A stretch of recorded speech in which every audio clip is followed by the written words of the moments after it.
We're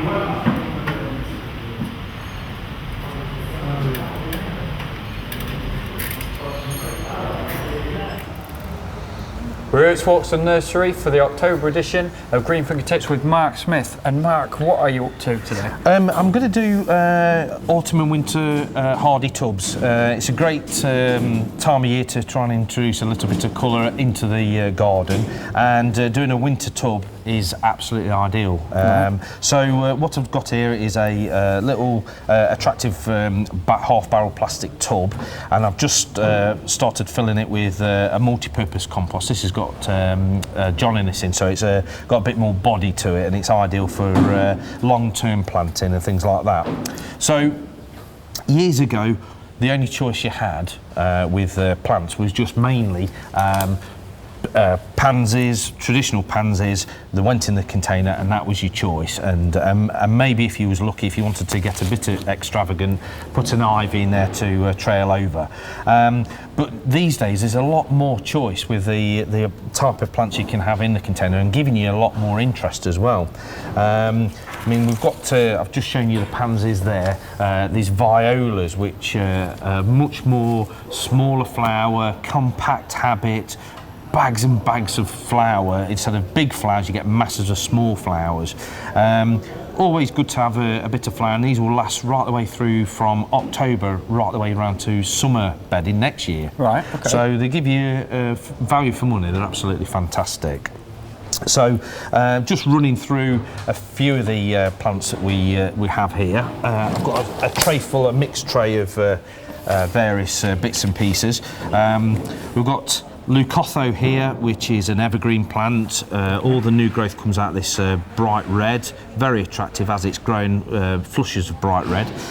Unusual Viola, jet black Viola, which is becoming a lot more popular these days. The traditional colour is always pastels and things like that, but people like these unusual black colours now, so that's always good.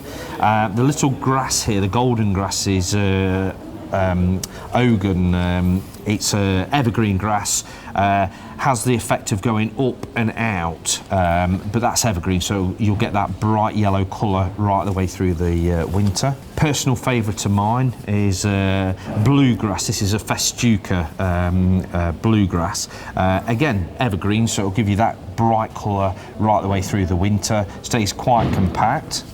And we also have Uncinia Rubra, another evergreen grass. Goes vivid bright red when it goes very cold, but again gives you that lovely colour. And if you plant it next to a golden leafed grass, it complements each other, and it really nice and colourful. Yeah, it is. It's absolutely cool, and that's really what it's all about. And the choice is really yours, whether you want to go more flower or more foliage. Obviously, the foliage will look great all the way through the year. The interesting thing about autumn and winter baskets or tubs is you can keep these for next year. You know, you plant them up the once, you leave them, and you keep them right the way through the summer, and then this time next year they would have filled out and become even better. Right. So it's not something that you have to tip out and reuse and do it all over again. Once you've done it, you've done it, and if you do a very good job of it, it'll look better and better each year. Yes.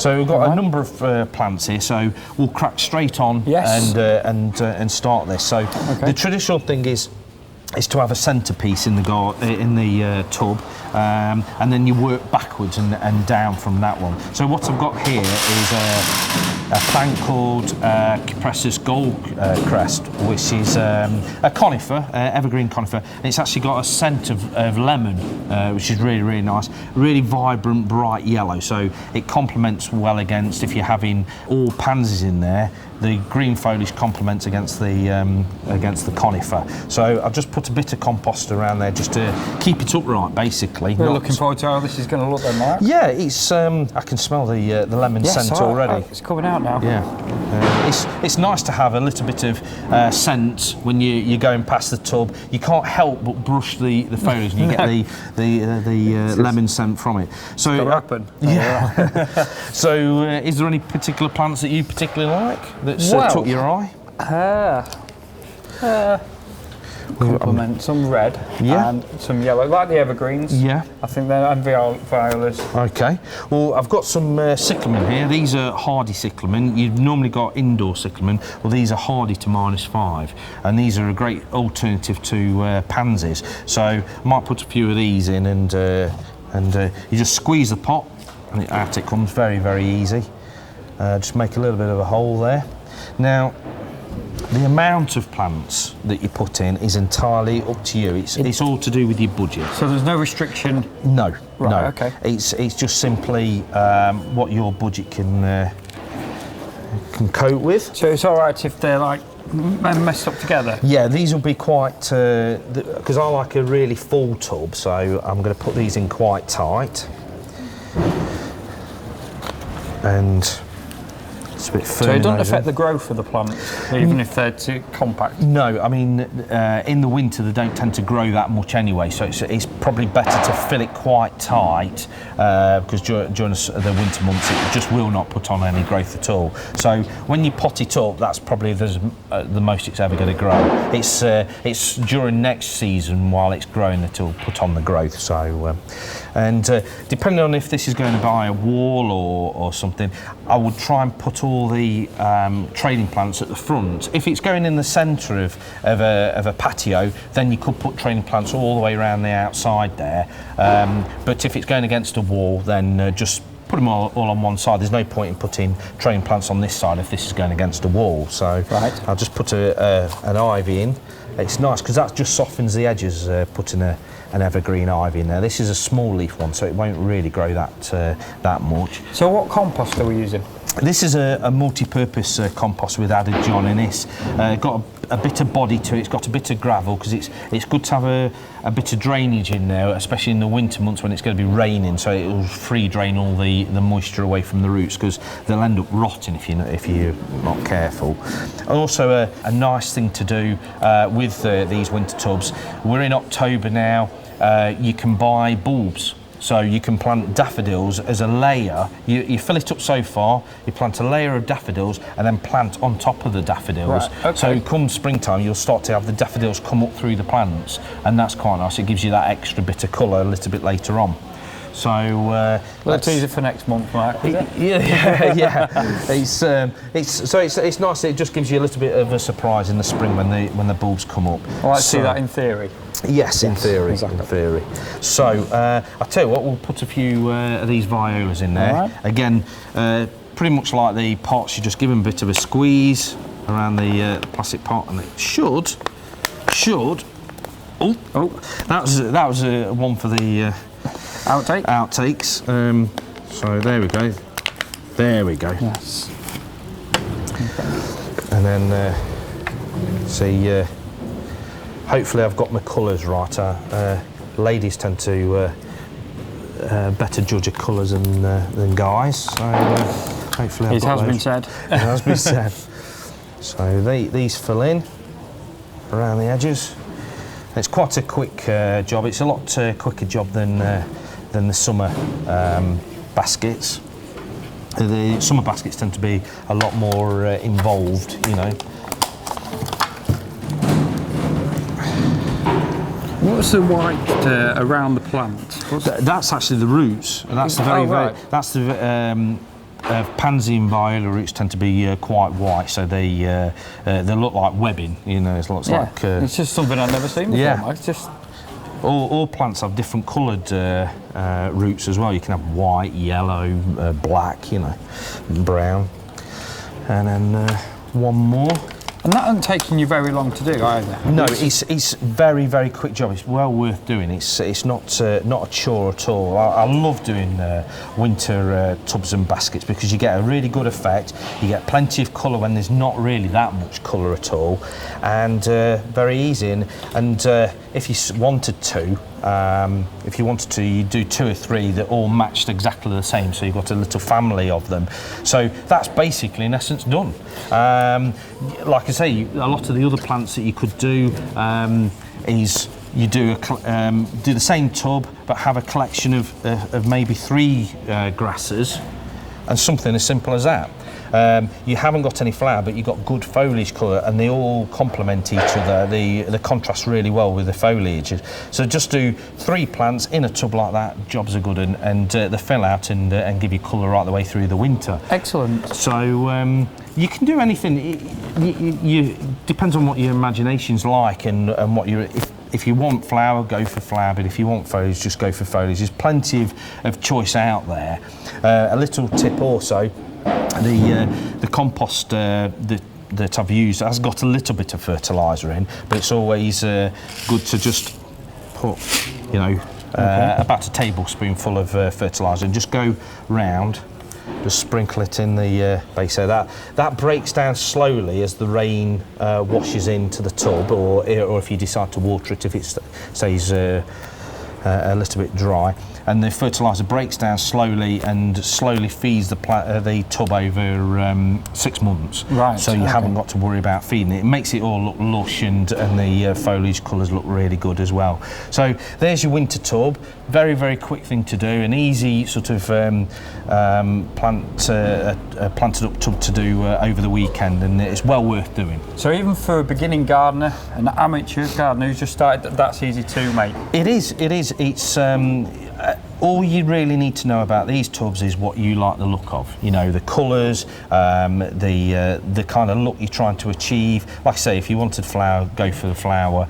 There's no fast rules about this. You just plant it to your specification, what you like the look of. Like I say, there's plenty of choice, so you're sure to get something that you will like the look of. Okay, so that's how to grow your winter tubs. Where are we going next, Mark? We're going to do Plant of the Month. Right, we've moved over to Plant of the Month, which is Mark's obsession, camellia. No, in actual fact, I've got a new obsession. Oh, this is new advice, yeah. This is Nandina obsession, which is an evergreen plant. Stays very, very compact. Ideal for a container. Lovely, lovely dark green foliage. But the beauty of this particular variety is the red new growth. This comes on right the way through the year, from sort of March, April time, right the way up to the end of November. Okay. So you're getting these flushes of red right the way through the year. Like normal Nandinas, it has a cluster of white flowers and orangey red berries, so you get added interest, but it's such a nice plant. It stays very, very compact. The common Nandina, which is Nandina domestica, gets extremely leggy. It gets to about 5 to 6 foot, gets very, very woody and leggy, and you really need that at the back of the border. But because this is very, very showy, have this in a pot, have it at the front of the border, gives you colour right the way through the year. So the plant of the month for October is Nandina Obsession. So all the leaves will turn this colour and stems will? These have a bright orange. You see that it's starting to turn now. It's a dark green normally, but it's starting to turn now. This will go into a really vivid, bright, fiery orangey red in the autumn when it gets a little bit colder. It's still quite relatively mild at the moment, but this red is actually the new growth. So that's the nice feature about this, and you get that right the way through the year, whereas obviously you get the autumn leaf colour at this time of year. But it's a beautiful plant, and it's one that I've got in my own garden, but I really, really love it. It gives you no end of colour right the way through the year. So that's one thing we've learnt this month, viewers. Mark's latest obsession. Nandina Obsession. And last but not least, Mark, we've got the jobs of the month for October. What have we got? Well, now it's a case of tidying up, ready for the winter. So pruning and deadheading any old herbaceous perennials that are finished flowering and look past the best. Also flowering shrubs, things like buddleias that flower later on in the season. While it's quite mild, you could, if you prune them and you get in there quite quickly, you can probably encourage new flower for later on. And they normally do flower up to the end of November, so it's well worth deadheading them. But deadhead perennials, tidy them up, get rid of any old foliage, compost those, and it's all getting prepared for the winter. If it starts to go very, very cold, you need to be looking at lagging outside taps, lagging pipes, insulating greenhouses if you've got any tender plants in there. Like I say, it's preparing for the cold and getting ready, and making sure that any tender plants are going to be there okay in the winter, because you don't want to lose those. You go to all the hard trouble, put them in the greenhouse, but forget to insulate the greenhouse and they die if we get a heavy frost.